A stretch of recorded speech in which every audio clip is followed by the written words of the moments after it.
Review of Raw. I'm John Pollock, along with Wei Ting, where we are going to take you through Monday's episode of Raw from Houston, Texas. Yeah, let's do it. Are you excited? I am. To chat about an event that took place from the beautiful Toyota Center. Means nothing to me that it was in Houston, but I am excited to talk about it. What did you think about this crowd in Houston? I thought they were a nice crowd, you know? They were pretty amped up. Yeah, especially for the main event and with good reason. But before we do that... Oh, yes. We have a contest to mention. Mm-hmm. Not only do we hold our weekly PWT's promo contest next week, it's the promo of all promos, because if you submit your 30-second promo, not only can you win a T-shirt from Pro Wrestling Tees, but we're going to throw in 2 DVDs for the winning promo. The new History of the Hardcore Championship 24/7 DVD and WWE Battleground with a heavy spoiler on the cover. Oh, yeah. Well... They're not very good at hiding things. But nonetheless, you can be the owner of both and find out if, in fact, Dean Ambrose left with the WWE Championship at Battleground in July. Sometimes these could be misleading. You don't know what type of finish they'll do after this. You know? Oh, yeah. Always the drama. Yeah. So those DVDs, a pair, will go to the winning promo along with the usual prize of a Pro Wrestling Tees T-shirt. And how can people send those in to us, Way? Well... Do keep watching, and you will get details on how to enter. We pick a winner every single week. Hashtag PWTS promo. 30-second promo. 30-second promo. On anything you'd like, including whether you like this edition of Raw or not, which started off with a tribute for Mr. Fuji off the top, and they would have a video later on. Seth Rollins, Roman Reigns, Big Cass, and Kevin Owens are in the ring with Corey Graves for a nice fireside chat to kick off tonight's Raw. And the Universal title is right there in the middle. Rollins says it's all because of him that Finn Balor is gone, and he is the favorite to win tonight's Fatal 4-Way for the championship. Owens says that he's a fan of Corey Graves' Culture Shock on the WWE Network. It helps him sleep each night. It's usually very painful how they work in these network plugs. Kevin Owens might have been the most seamless one. This was an insult. To actually knock it. Yes. Yeah, this was an insult. But yes. It checked off the box of mention a WWE Network show in your promo if possible. So the crowd is chanting, "Fight, Owens, fight." This was a fairly pro-Owens crowd throughout the night. Oh, he by far got the biggest babyface reaction of the four, and it was Roman Reigns who was pretty much received the most boos. Yeah, and that to me said, like, Houston is not really a city that you really necessarily see them going. I didn't expect such a negative Roman Reigns reaction, but I think it's very much just it's repetitive of people seeing that is the thing to do with Roman Reigns. Yeah. And this Houston crowd certainly echoed that. Owens said that he's at his best when the stakes are highest, like tonight. Reigns gets booed. Owens notes that Cass is very tall, but thought Cass was a puppet all this time and that Enzo just pulled the string in his back when he would talk. And Cass then comes back saying that Chris Jericho writes all of Kevin Owens' material. Cass says he has nothing to lose. He's the new guy. He's never won a championship, and no one expects him to win, but he is the biggest dog in this fight. And Rollins says that size does matter. Rollins then runs them down and says he beats Reigns each time that they've ever fought.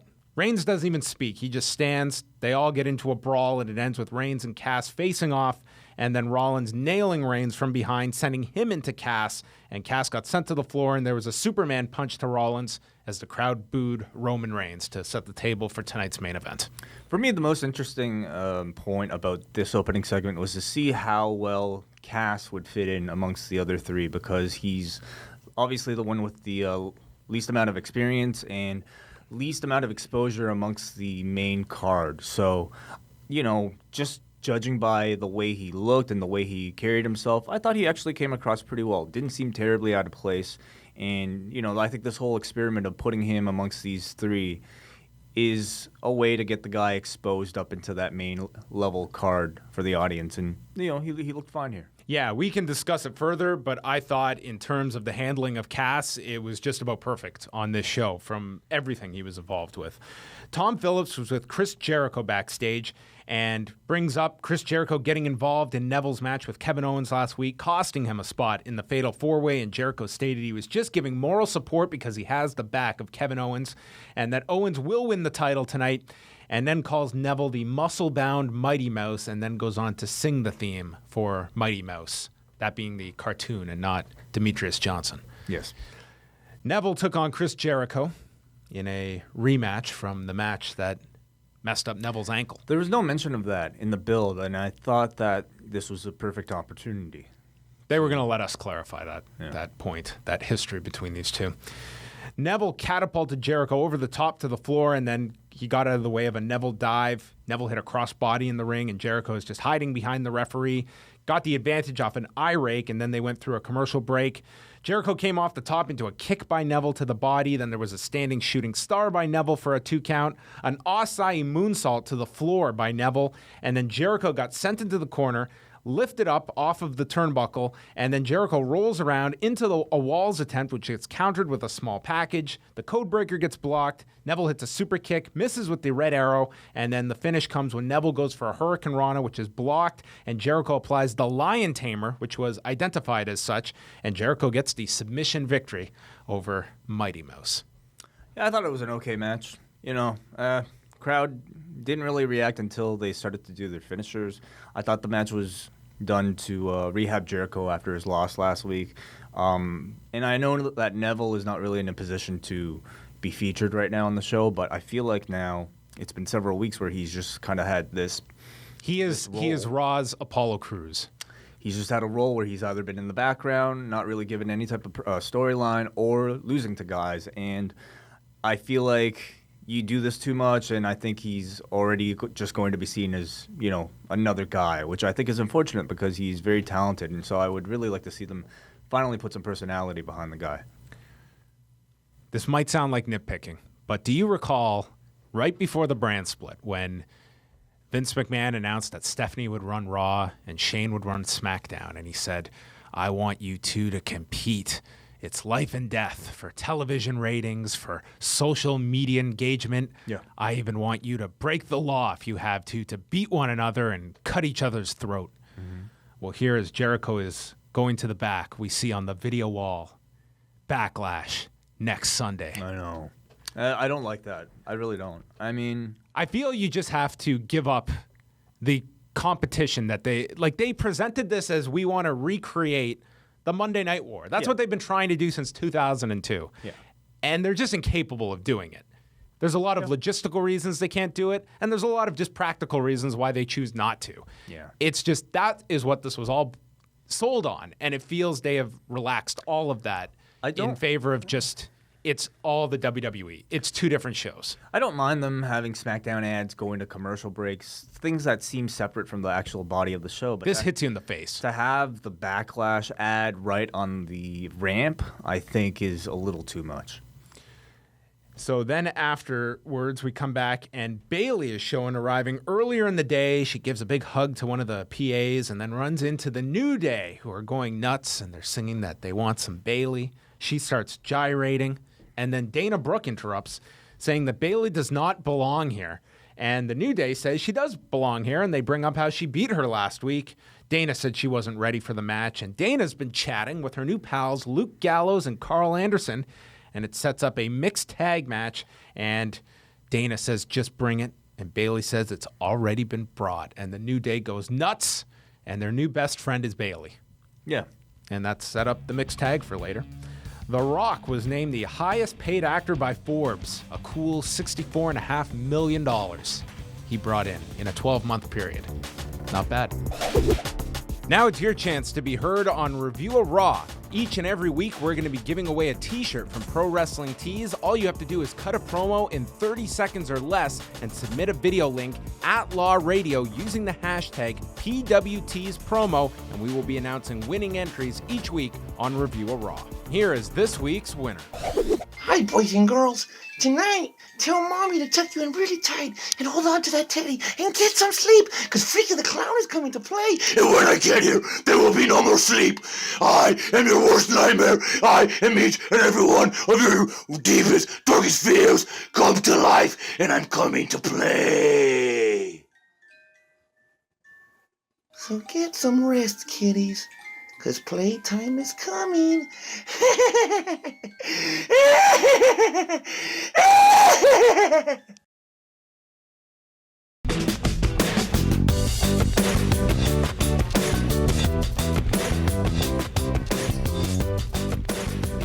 Nia Jax took on Hyan. I guess not to be confused with maybe Hyan Gracie.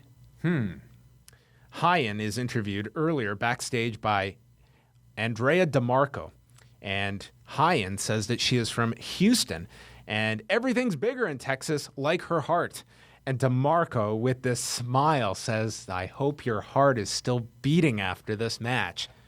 And this was the new high point of Andrea DeMarco's career. What a diss. Man, she did this with such sincerity, or I should say insincerity, with this smile. That's new. An interview that actually offends people. Yeah, this was like something disturber here. Yeah. So Hyan takes on Nia Jax, who kills her with this clothesline, drives her into the corner, and then slams her off her shoulders in 1:17. I think Nia is just awful. I think her offense looks really sloppy. I don't think she plays monster very convincingly at all. I do feel like she has a role in the division because she is so different, but I don't think monster is it right now. At least not the same type of monster that they're treating Braun Strowman, which is the exact same push that they're giving her. I feel like just because she's large doesn't mean she should be your quiet monster heel. They could find other ways to kind of have her seem dominant. Just her look to me, the way she comes across in the interviews where she is given time to speak, I don't think the whole Andre shot walking down very slowly and destroying people is necessarily a great fit for her. I just don't. I don't think this show is a very good fit for her. I think that this was one where, like, you have all these draft picks and you're doing all these call-ups from NXT. I don't know if Nia Jax came up with much of a solid plan other than this. She's big. Like on SmackDown, I feel like that division could work itself much better to have your heel champion that's just running through people, because you have all the women over there that she could kill and develop. Because on Raw, you have Charlotte, Sasha, and Bayley.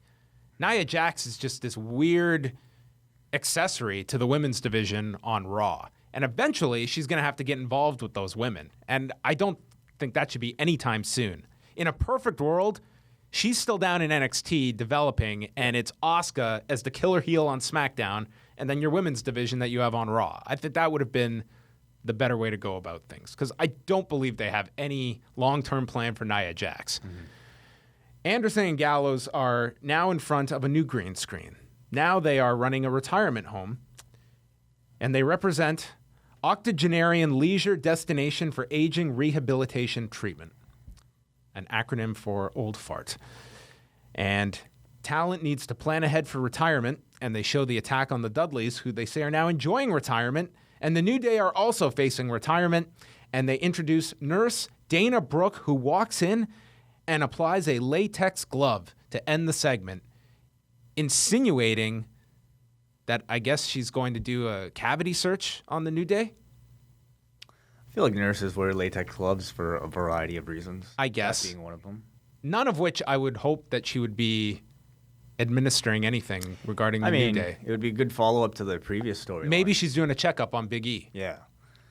I feel like this is a feud that's more marketed towards children, because I'm sure like kids would think old fart would be really clever. Yeah. It's really funny. Yeah. I do like that they're being promoted as the group that retired the Dudleys, which, as we know, is... well, you better get something out of the Dudleys leaving abruptly, so it might as well be Gallows and Anderson. Well, I guess kind of retired them. They're going to work in ICW in November, so they're retired for a few months. There was a feature on Seth Rollins. They did a feature on all four guys, just very generic features. I wouldn't say this was any ground-breaking interviews or anything. Sami Zayn took on Jinder Mahal, and Zayn is still selling the right ankle from last week. He hopped off the bottom rope, landing on the bad ankle. Mahal had the advantage. There was a light Heath Slater chant, and then Zayn caught him with a clothesline and exploder in the haluva kick for the win in 3:06. Yeah, Zayn did the same spot as last week where he tries to do the backwards leapfrog off the bottom rope, and Cole says, notice how he did it off the bottom rope instead of the middle rope, which he usually does. He does not usually do it off the middle rope. Wow. So Nice try, Michael Cole, but Sami Zayn, again, he's not really doing that much right now, but he received great reviews for his selling last week. So he was great last week. Why not do it again? Hopefully, you'll get yourself over with your selling. Yeah, I feel Jinder Mahal is going to be like the warning sign of a segment you do not need to pay much attention to. I mean, you see him there, it's like, all right, we know what this is. This Friday on Review Away, it's a special edition of the show as Wei Ting and Braden Harrington are reviewing the new Scooby-Doo and WWE movie, Curse of the Speed Demon. Tune in at liveaudiowrestling.com this Friday for this extensive review.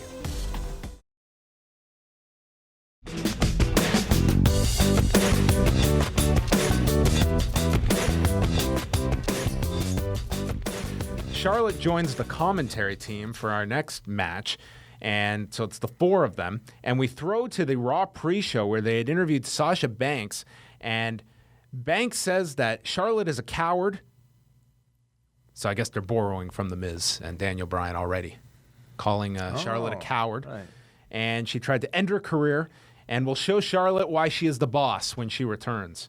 This is strange because Sasha was there like via satellite, and she was in Houston. She was like going around doing media all day, and then it was like this video. I guess what were you really going to do with her? But the pre-show, that's where we put her. They didn't have enough space on the set. No, obviously. I guess not. Yeah, I mean, it's the same complaint that I think we've had about Sasha as a babyface this whole time. Her boss character is not really endearing for her as a babyface. I think what makes her likable is whenever she sounds genuine and like she comes across in those documentaries, the 24 specials, and whenever she's out of character. When she plays the boss, she just seems a little too cocky to be likable.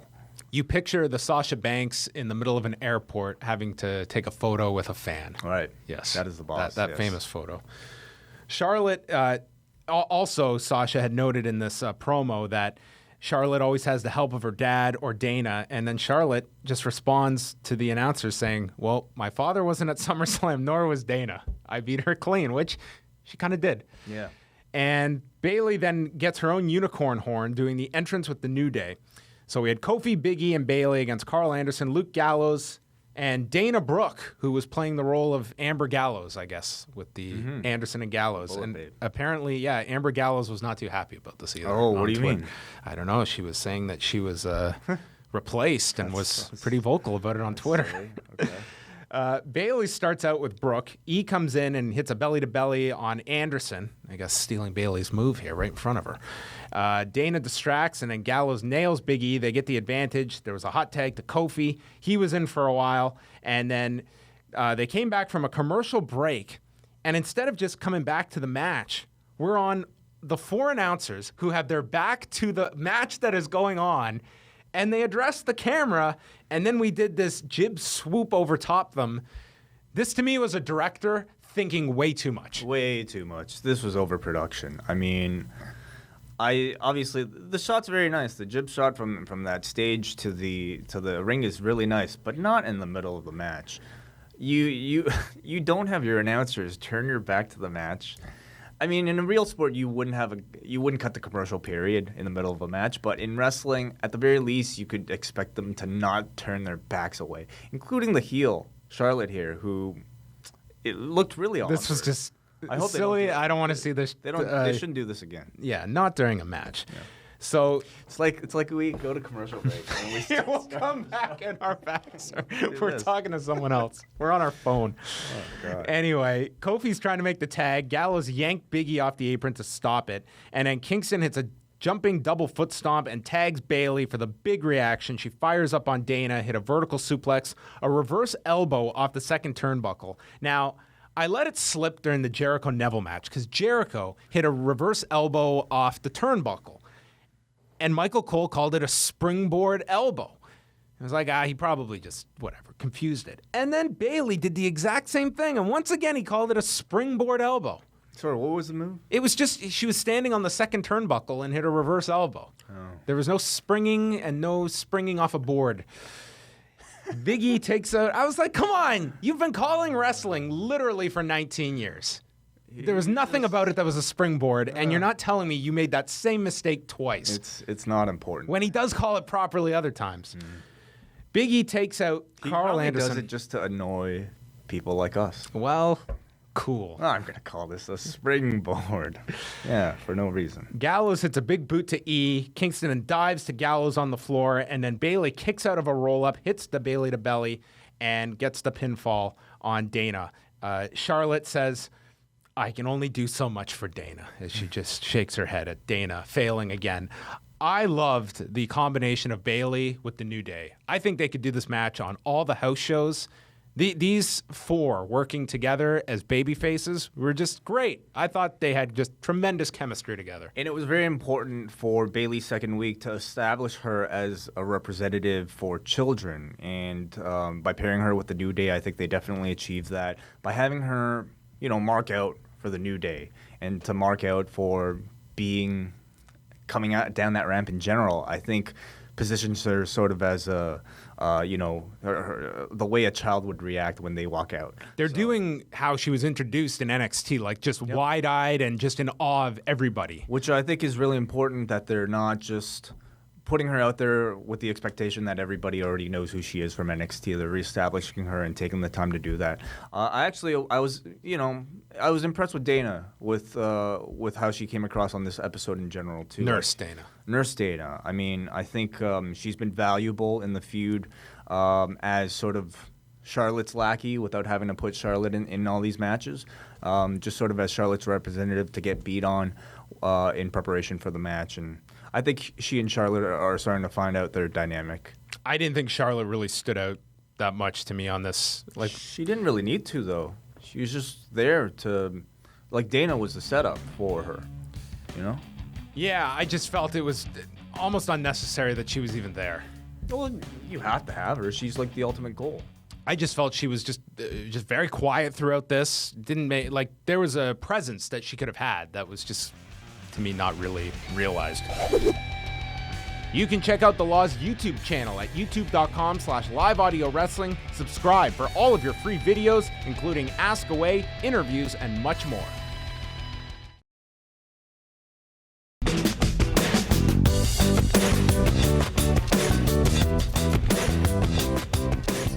Tom Phillips interviewed Cesaro in the locker room. He says the winner of the best of 7 does get a championship opportunity, and that it's a great day when he gets to beat up Sheamus because no one likes him and he's a big bully and he's going to swing him around and around. So like a universal title shot? A championship opportunity. Yeah. Championship opportunity. Okay. There is a promo for SmackDown, and this week's show is all built around Daniel Bryan's response to The Miz on Tuesday night. And then they congratulate Fifth Harmony for winning 2 MTV Video Music Awards. And they performed at WrestleMania this year. So congratulations to Fifth Harmony. Yeah, congrats. Big Cass feature was next, talking about debuting the night after WrestleMania. And then into match number 2 of the Best of 7 series with Sheamus against Cesaro. Sheamus is up 1-0. Byron is in the ring to interview Sheamus, calls Cesaro the Swiss Miss.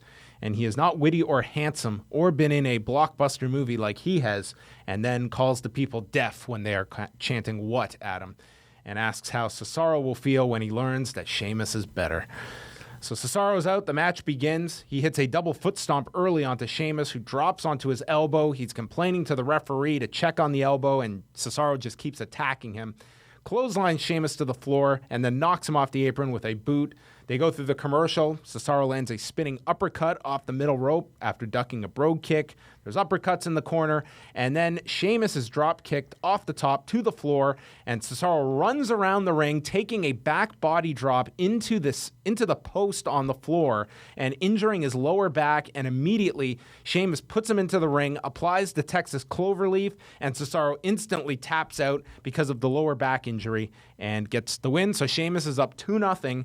And I kind of like this finish. And in this best of 7, the story you can tell of now having an injury that's going to affect you in later matches as well, and tapping out for that reason to not make this injury worse. So I like the finish to this. Yeah, I like the match too. I think these two, as we know, have excellent chemistry.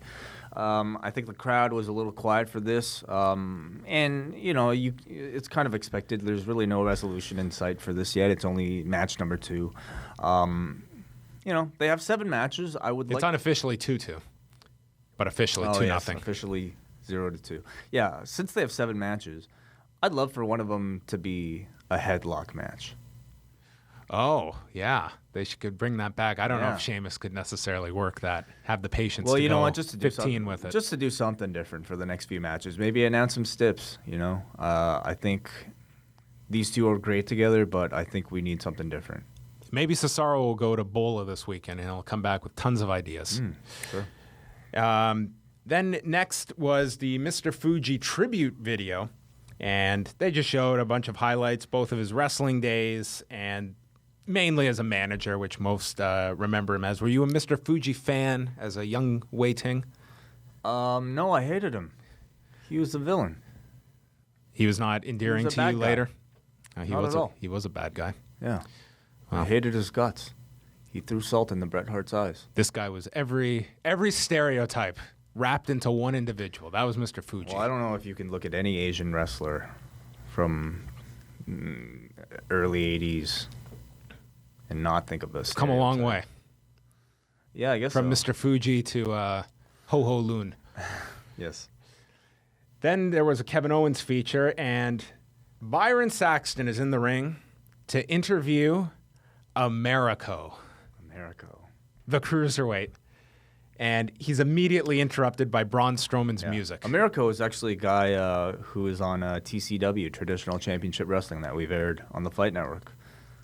Well, there you have it. This is his actual gimmick. They can advertise him as seen on WWE Raw. That's right. Americo. Yeah. So Braun Strowman and Americo, he kneed him in the corner, running power slam into the corner, and then he throws him chest first into the opposite corner, dumps him on the mat, and then just presses Americo in the air, slams him into the mat, and pins him in 57 seconds, and then tears off the mask of Americo. Unmasked Americo. I mean, in some ways, this was a great Braun Strowman squash. In others, it frightened me that this company will be promoting a cruiserweight division in a couple of weeks' time. I hope this is not a sign. I hope they're wise enough to know not to mix the two. I mean, this was not a real cruiserweight. This was just some dude, right? We'll see. Yeah, we'll see. We will see. I liked the finish here. To me, this move of him just kind of doing that flapjack thing and throwing the guy straight down, I feel like is the best finisher he's had. I like it better than the reverse chokeslam, better than whatever he did last week. He's had many finishes already. And he's experimenting, and that's fine. But I thought this one looked the best. It was the simplest and the best looking of all the ones. So from that, we went to the Cruiserweight promo with comments from Tommaso Ciampa, Cedric Alexander, and Johnny Gargano, who hopefully will be all given restraining orders from Braun Strowman when they're on the main roster. So if Ciampa and Gargano are obviously coming to Raw, that probably means they're not going to get the tag team titles in NXT? Well, I mean, they lost the big match, and probably not. That would not be likely for them, I would say, as they finish up on NXT. And the Cruiserweight division starts September the 19th in Memphis. This Sunday night, tune into The Law, live audio wrestling at 11 p.m. Eastern Time, as Jason Agnew and Dan Lebransky will be joined by the former Damian Sandow, now known as Aaron Rex, on Impact Wrestling. It's The Law, Sunday night at 11 p.m. Eastern.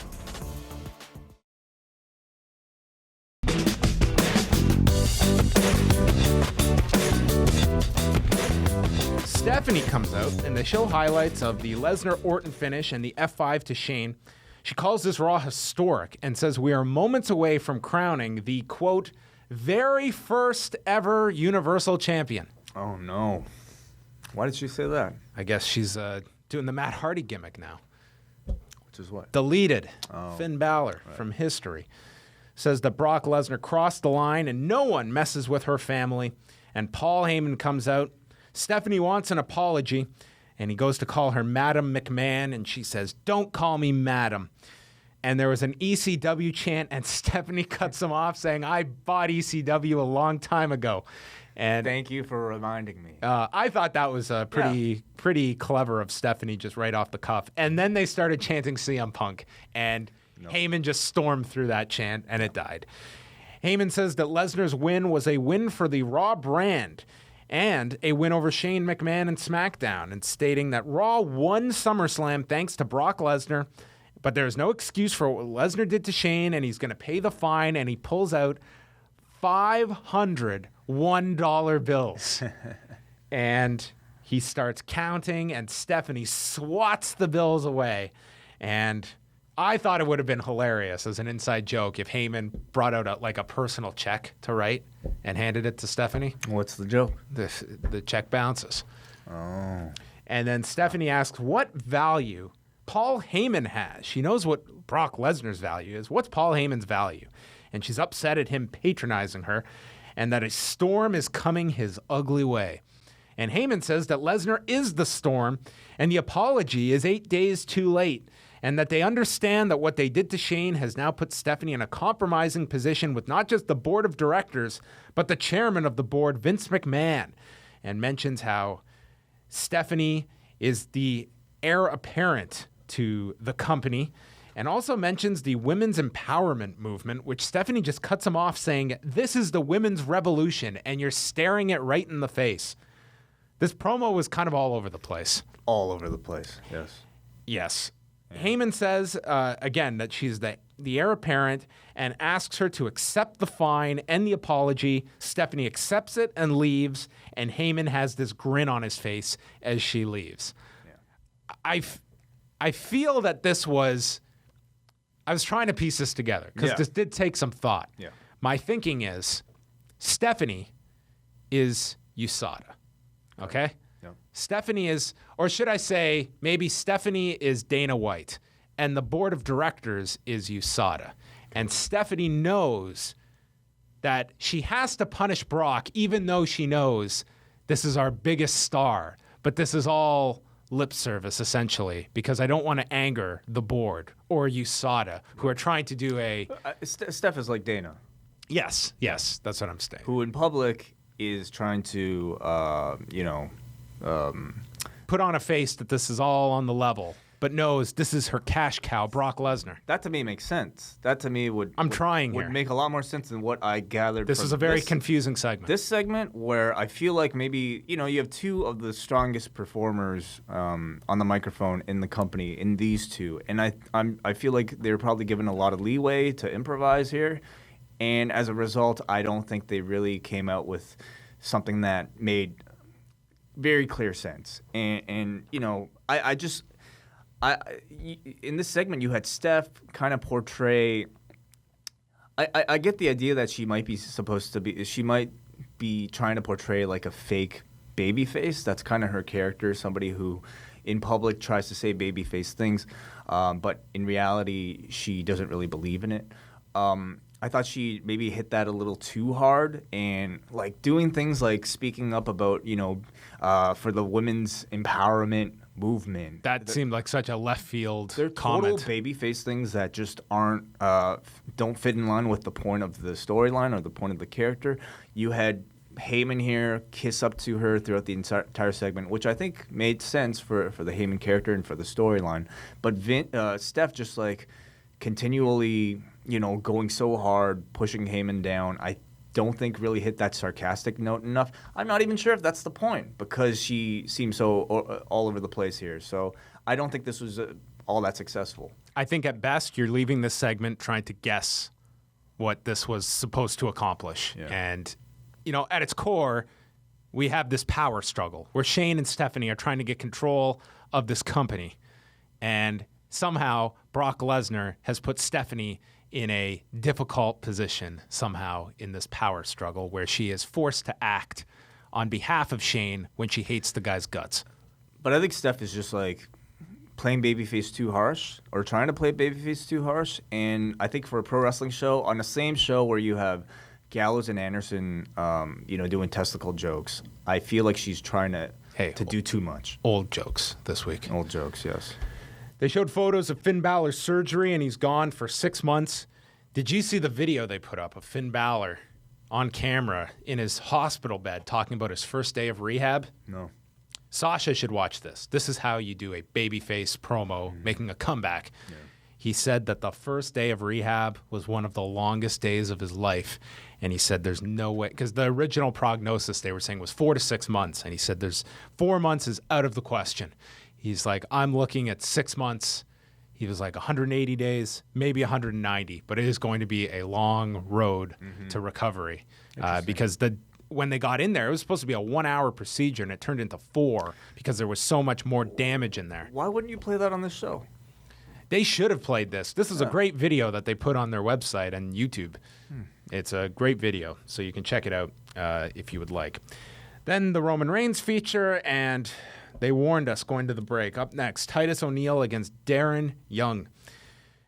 Young attacked Titus with punches, and Titus rolled to the floor. He came back and hit a swinging neck breaker, and then Titus, his new favorite move is twisting the neck of his opponent, which he did for about 90% of this 60-minute match. There was a reverse... He's trying to fill those 3 hours. Wow. There was a reverse Irish whip, and Darren flew over the corner and destroyed this poor man's camera.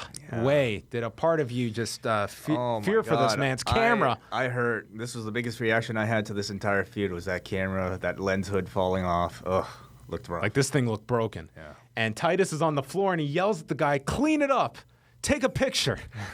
And then Titus is yelling in the ring at both Darren Young and Backlund. He must have said, "You owe me," 50,000 times during this match. There was a twist of the neck that continued here.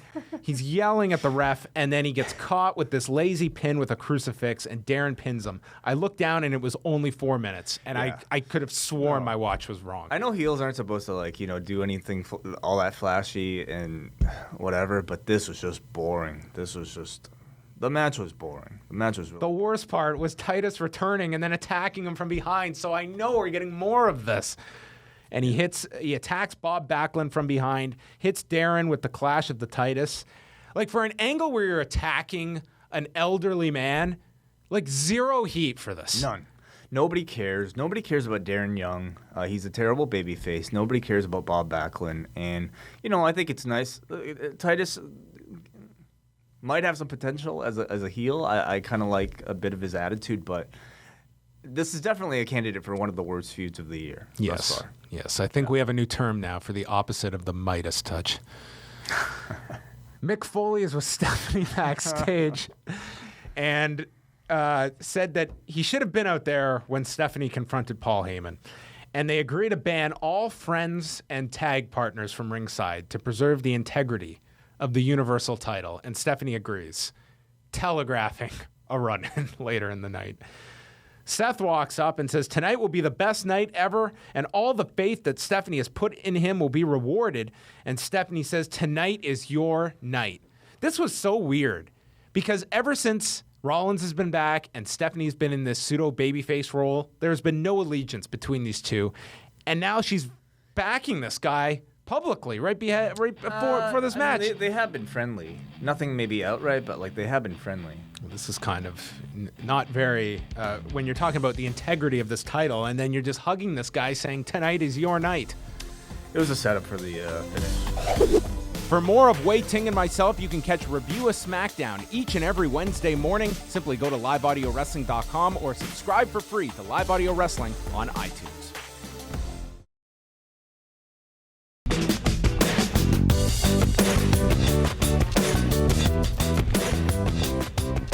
So Foley and Stephanie are ringside. Poor Mick Foley had to stand for 40 minutes. Like, you couldn't give this guy a chair? He didn't get a chair? They didn't have chairs for this entire match. Sure? I'm positive. Because every time I looked at it, I just thought his poor guy's back problems. He had to stand for 40 minutes. I stand for 40 minutes and I'm ready to die. It's a long time. It's like the length of this review. No pro wrestler should have to stand for that amount of time. Seth Rollins, Roman Reigns, Kevin Owens, and Big Cass. Elimination match for the Universal title. Kevin Owens got a big babyface reaction coming out, and I thought Cass did as well. Yeah. He came out with Enzo. Enzo did a quick promo, which I liked that the focus was not Enzo. It was more Cass here. And Cass stating that he's leaving as Universal Champion. Lots of heat at the start. Owens just immediately bails to the floor and lets the other three go at it. And they were teasing Reigns and Cass a couple of times, but they got cut off. Later, they cleared the ring, and this time they traded punches. There was a big boot by Cass, and both went to the floor. Rollins hit a suicide dive to Cass, and then Reigns hit a tope as we went to our first commercial break, landing on Owens and Cass. Owens then hit an elbow drop off the apron, pointing to Mick Foley before he did it. All four are in the ring. Cass stops Roman Reigns with a big boot and then splashes Owens and Rollins. Rollins then returns for a schoolboy getting a 2, and then Cass comes back with the Empire Elbow. Reigns hits a Superman punch to Cass. Rollins and Reigns take each other out, and Owens hits a splash off the top, pinning Cass at 12:42. I thought the usage of Cass was really good, and I thought he stood out in that opening segment. I thought he was not overexposed ever. Yes. And this was the show where you could have risked that with Cass. And I thought he looked very good in this match and he was out in a good amount of time where he wasn't left in there too long. Yeah, I think this whole thing was a really good experiment for them to see the potential of Cass in the main event role.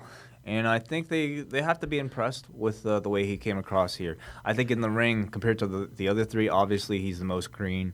The big boot looks really good, and I think they use that effectively. But overall, this was like a nice test for him. There are times where, they really tease that Cass Reigns stare down a whole lot, so I could see them breaking off into that feud at some point. But there were definitely times where it felt like, they always say like the WWE is Vince's toy box, and it felt like it was Vince making his new toy beat up his old one.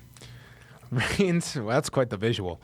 I'm thinking of like Toy Story with Woody. Yeah, it's just like that. So Reigns then throws Owens and Rollins off the turnbuckle with a Tower of Doom spot. Rollins ducked a Superman punch, and then he got blocked with a suicide dive, hit a Falcon Arrow to Reigns for a 2 count, and then goes for a pedigree, which gets blocked by Reigns.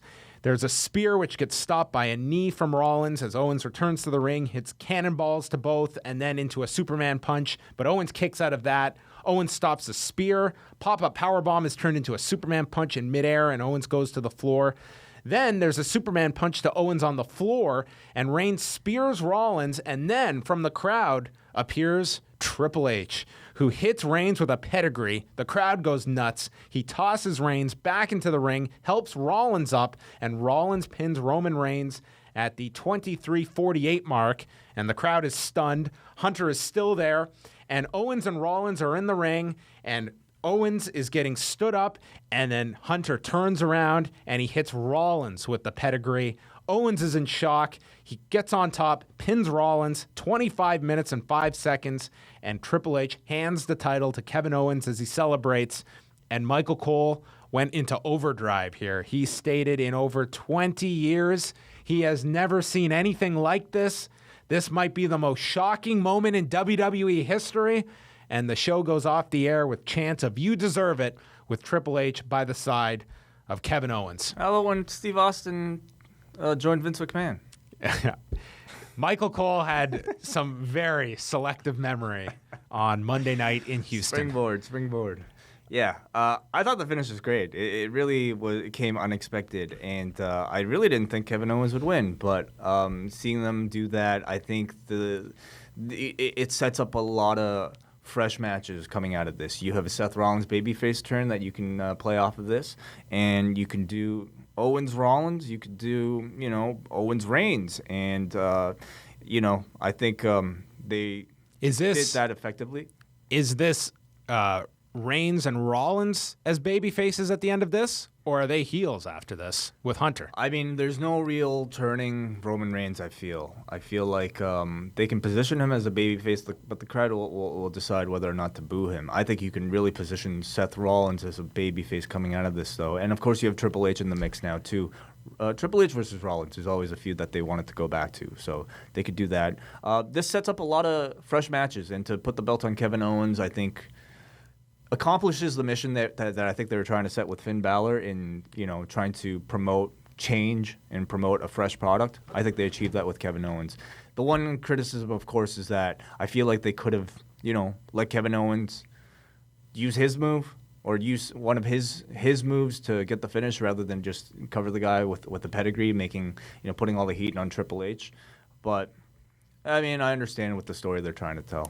Well, that to me is the negative of this, is that the focus is the authority angle. Mm-hmm. This was a Triple H focus to me, more so. It completely overshadowed to me Owens. And Owens to me was the best choice of these four. I kind of went through them in my update on Monday, that you have all these options with Owens. You can go back to the Zayn match because of him holding that win. I really hope not. Well, You have shouldn't touch ever again. Well, they will again. You do have a lot of matches. You also have a potential storyline down the road of Hunter working with Owens and this pipeline of NXT guys down the road as well. There's a lot of different ways you can go, but this to me, it really was it was Hunter beating Reigns and Rollins. Yep. And I hope that Owens is given, and he's a great promo, so I think he can certainly stand out. But I thought that there was a massive shadow at the end of this. But he's going to be positioned as the lackey of the authority, well, that's my fear, and that's what I think most expect. It really didn't help Seth Rollins when he was being put in that position, being put underneath Stephanie and Triple H. I mean, I think he had to work to get out of that. But I hope they don't make the same mistake with Kevin Owens. We'll see. All right, that's going to wrap up the show for us. We are going to be back on Wednesday at liveaudiowrestling.com as we will review this week's edition of SmackDown. So go to liveaudiowrestling.com, send in your promos using the hashtag PWTsPromo, and next week you could win a t-shirt and a copy of the Battleground and Hardcore title DVDs. For Wei Ting, I'm John Pollock, and thanks for watching Review a Rock.